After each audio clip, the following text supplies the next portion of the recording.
Okay, so if you don't know, X-Men 97 was a show that came out in 2024 and it was pretty successful. A lot of people calling it the best Marvel show there was and still is.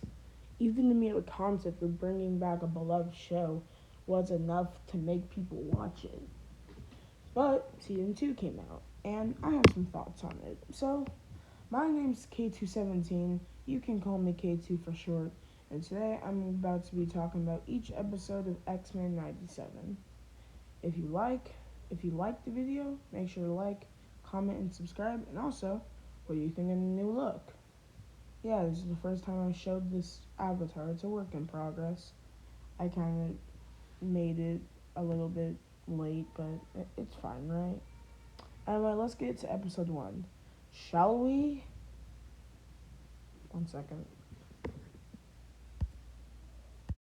Alright, here we are. Alright, so episode 1 goes about like this.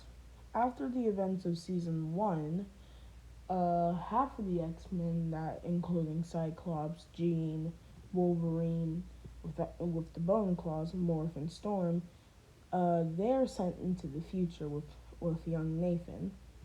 Nathan is told he is destined to kill Apocalypse. Forge comes to rescue and bring back those X-Men back to the 90s. So, yeah, that's basically the episode. Storm aura farms a bit. We see future Apocalypse. He does nothing throughout the whole season. I'm being for real. But yeah, other than that, that's most of the episode. Some highlights though is I like the way Wolverine, Jesus, I like the way he moves in this episode, and yeah, it's pretty good. Now, on to the next one. Alright, so episode 2 starts a bit like this. So after Sunspot, also by the way, that fit is trash. Take that crap off. After whatchamacallit saves Jubilee from getting stuck with the rest of the X Men in whatever timeline she was gonna go to. Cable, which is just future Nathan, if you didn't know, comes and just asks them, hey, do you want to work for me since X4 X whatever it's called, X Forge, I think, is just kidnapping, imprisoning mutants just for some money. Also, Polaris is an X Forge, which that will be important later. If you don't know who she is, I'll get into that later. Uh, so the other people on Cable's team called X Force. Okay, the one the Polaris is on is called X Factor. I'm sorry, and the other and Cable's team in the team that's on in the team Jubilee and whatchamacallit Sunspots on is also X Force. The other people on that team is whatchamacallit Archangel and what's her name? Uh Frick, I forgot. Alright, my bad. Give me the samurai lady, whatever the heck she's called. The episode was a bit lacking, but it's fine. Alright, now episode 3 is when we really get into it. I mean, really get into it. So it's basically going over the backstory of M. Sabanor, or as we know, Apocalypse. The rest of the X Men are in this episode. Bishop this time. Well, I think his name is Bishop. Yeah, Bishop this time comes to save Magneto, Professor Xavier, Rogue, Beast, and Nightcrawler, if I'm not mistaken. But the only reason they stay for a little bit longer is mainly because they need to get something, I think. Also, Magneto and Xavier are trying to, change M7R's ways because they don't want him to become the dangerous murderer that he becomes later down the line, especially because in the future we see that he killed. So I'm pretty sure like most of human and mutant kind. So Yeah, that's not great, you know.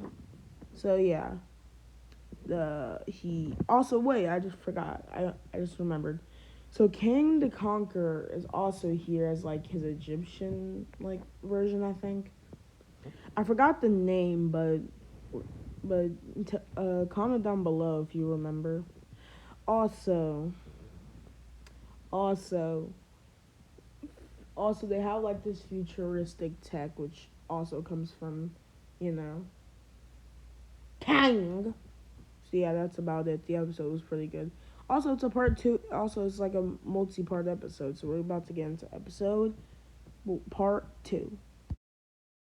Now here's where crap gets crazy because after Rogue and M. Sabanor have a little talk, which she's basically just mourning over Gambit, and I'm not gonna lie, this is probably what gives him the idea for what he's gonna do later in the season. But okay. Also, okay, so basically what happens here is they go through like this little area which has what's the word? Like it has like these like like they have their like themselves in those like pictures and stuff on the walls, and this makes Apocalypse or young Apocalypse thinks he's like being deceived, like they're tricking them and they're like traitors or whatever. So he gets the power from a celestial, which I'm surprised that made it in. He gets the power of a celestial, and he becomes the true Apocalypse. One criticism is I feel like he shouldn't just instantly become the Apocalypse we know and love, because he literally has the big like English A on his belt. I feel like that should have been changed, but it's fine. He fights for a little bit. Bishop gets most of the guys to get out of there. He makes a black hole into King's town. I love the fact that King, after he saw that big ship, he was just like, "I'm gonna head out now." So after he, after he makes that big black hole, Magneto uses his magnetism to like stop it, I guess, and that was pretty. Actually, no, not even pretty. That was really cool. And what ended up happening is Magneto got pretty injured and died. That was not very cool. And yeah, Professor Xavier is just traumatized now. Now, next episode. I'm going to be honest, I really do not like this episode. Want to know why? Because here's the plot. So Morph, Wolverine, whatchamacallit, Sabretooth, Wolverine's ex, some two randoms that get killed later in the episode. So all of them go to one of the weapon X areas, and they're trying to like stop and like trying to bring this place back. Like they're trying to stop this place from ever coming back from the grave. And they realize, hey, there's some brood here, or like these weird aliens, but they're really just a brood. And like I said, two people get killed here. And you wanna know why? Because Wolverine wants to get back his adamantium claws. And here's the problem I have with this. This is the second episode he's appeared in, and he already gets his adamantium back. And you want to know why? And again, the reason I'm upset about this is because wouldn't it have been cool to see him have the bone claws, and like throughout the season we see him getting more monstrous and stuff, and at the end of the season you see him near like the actual like saber, like actual like Wolverine form, and then you can see in season 3 him like they having to figure out how to stop him from mutating this fast or like that bad. Like, wouldn't it have been cool? What wasn't his fight style in episode 1 cool? Where like when he breaks the claws, they instantly grow back, and he's like a lot more bestial. Like I really liked that, and I'm disappointed they got rid of it in the second episode he appears in, no less. And also, not to mention, when he gets like infected by the brood, he literally kills one of the guys and almost killed Morph. And Morph is literally pleading to him to let him bro live. And he just stabs him. And it's only when he becomes Jean Grey does he stop. So yeah, I don't really like this episode. On to the next one. Okay, so after the bad filler I had to deal with in episode 5, probably the worst episode in the show, by the way. I This episode is about Danger, which probably should have had some more build up because Danger's not like one of those characters you can just throw in here, especially because she just got introduced and she's like, doesn't she have like a big story or whatever? Like, I feel like you can't just do that for one episode and just have Polaris in that same episode because okay, so basically, and because like Polaris to just easily counter her, and I don't know why it takes her so long to do it. She's just thinking about her father, aka Magneto, because they have the same powers or whatever. Also, some possible onslaught teasing because her and Xavier are both trauma bonding over Magneto getting slimed out by Apocalypse. Uh, Another thing, I don't like X Corp here. It does nothing in the rest of the season. It's literally just here to give our characters some new fits and give them a big mansion and give them a big tower. Which another thing, none of these guys have jobs. How can they afford this? I don't think the U.S. government are giving them that much money just because of their race.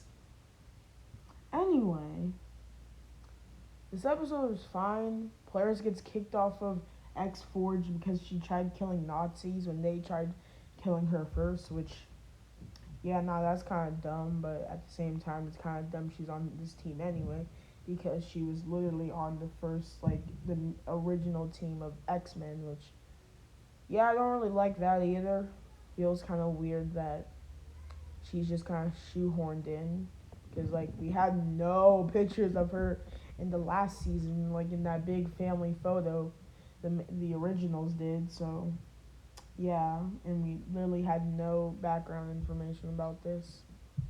If you're watching this show, that I mean, it's probably a different story if you watch the original. Again, I haven't seen them. I haven't seen that in a little bit, but still. On to the next one. All right. Do me a favor. Take a shot of any type of drink you have at home. Yeah, take a shot every time you hear or see the word mutie or this guy being racist. Yeah. Okay, so this is just have to do with Nightcrawler's faith, Colossus, his grief over his his sister Magic, which yeah, nah, she shouldn't have died in whatchamacallit in Genosha. She shouldn't have died there. Can't she like teleport and stuff? Yeah, I don't see why she should have died. She died just because of the plot. Anyway, and I like this episode. It's good. I like the fact that they go over Nightcrawler and his half brother's relationship. My only problem of this episode is that why are we introducing a new team of Magneto's acolytes, and why are we also doing another episode where we're not doing the apocalypse plot? And it's especially bad in this episode because in episode 6 we got a freaking MCU credit scene of Gambit being brought back to life. So you would think we would get, the continuation of that. And then this is just more confusing and then this one's even worse because friggin' we see Apocalypse just clumped on the floor. I honestly think the next two episodes should have gotten more time to fully be fleshed out to their fullest potential. And this episode is the problem. Jeez. That came out, I was positive before and now I'm just upset. I don't know what to say. On to the next one.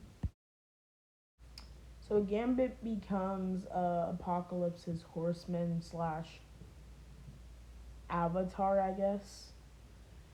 Because for some reason, Apocalypse thinks it was a good idea to bring this boy back to life and also let him kill him, knowing that if knowing that if the part of him dies in Gambit, he's just gone forever. Which, yeah, no, that's pretty dumb of him. I'm not going to lie, but also I don't know if it was Gambit or Apocalypse who did this, but they tried making Rogue their wife. Again, I don't know which one was doing this. Like, it's weird. It like switches it from Gambit to Apocalypse multiple times in this episode.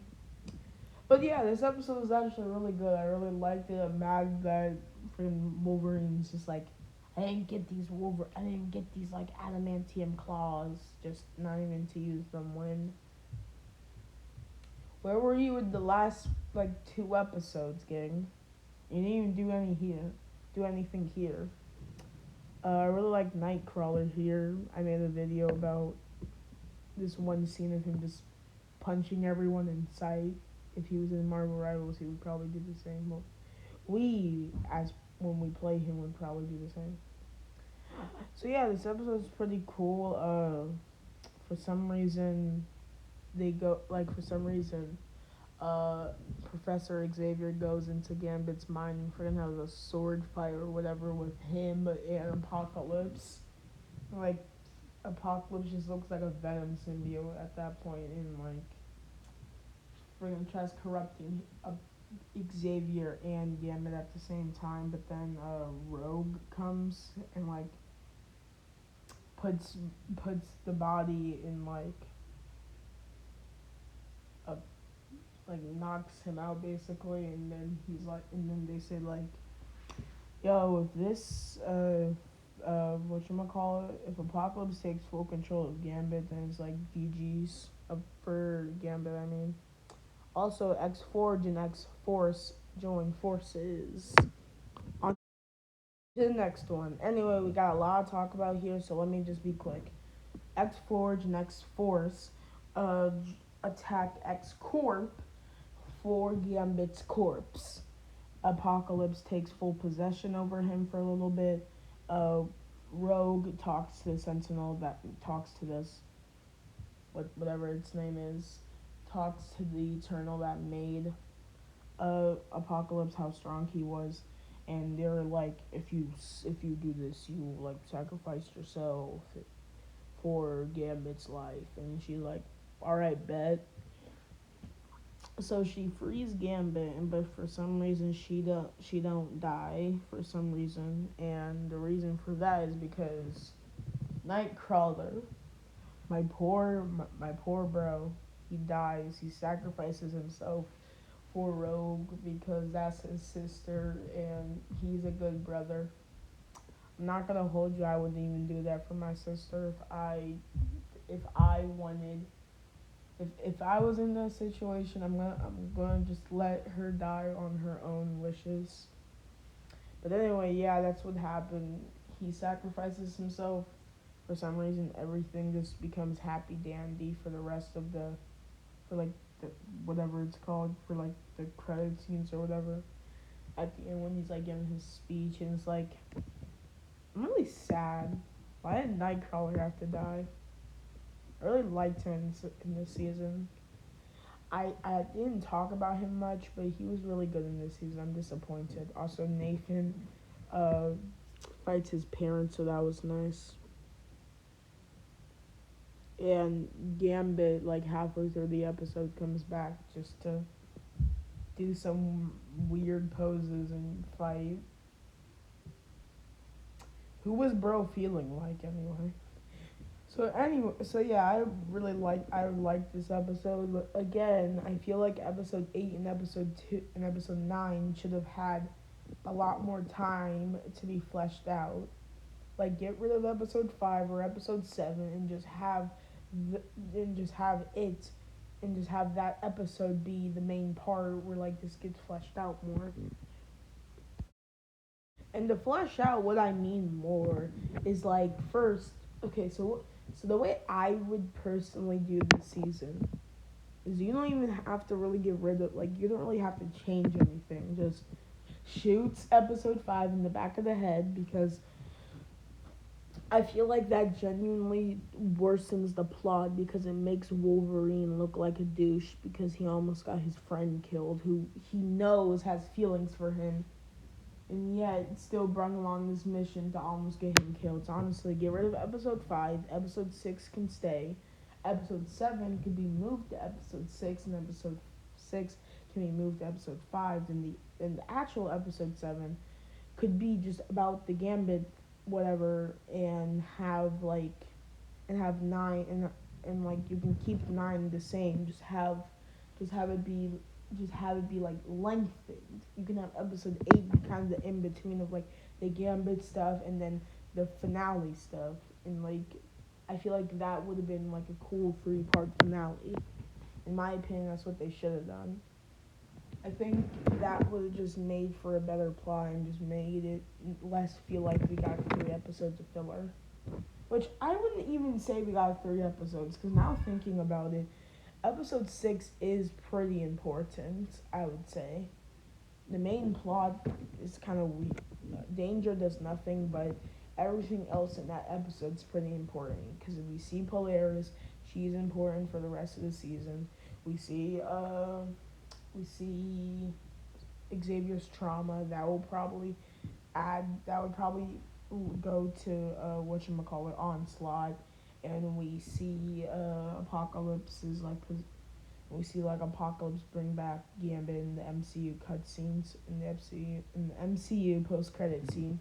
So yeah, episode 6 is not filler, I would say. It's like half filler. But yeah, I feel like the season was fine. It's okay. Don't get me wrong. It's still really good. Like, I would say this is the top 10. Okay, no, top 14 best seasons in the show in Marvel.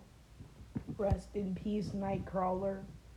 Anyway, like I was saying, the episode is the whole season as a whole is like a 9.5. It's pretty good, but some things weigh it down a bit.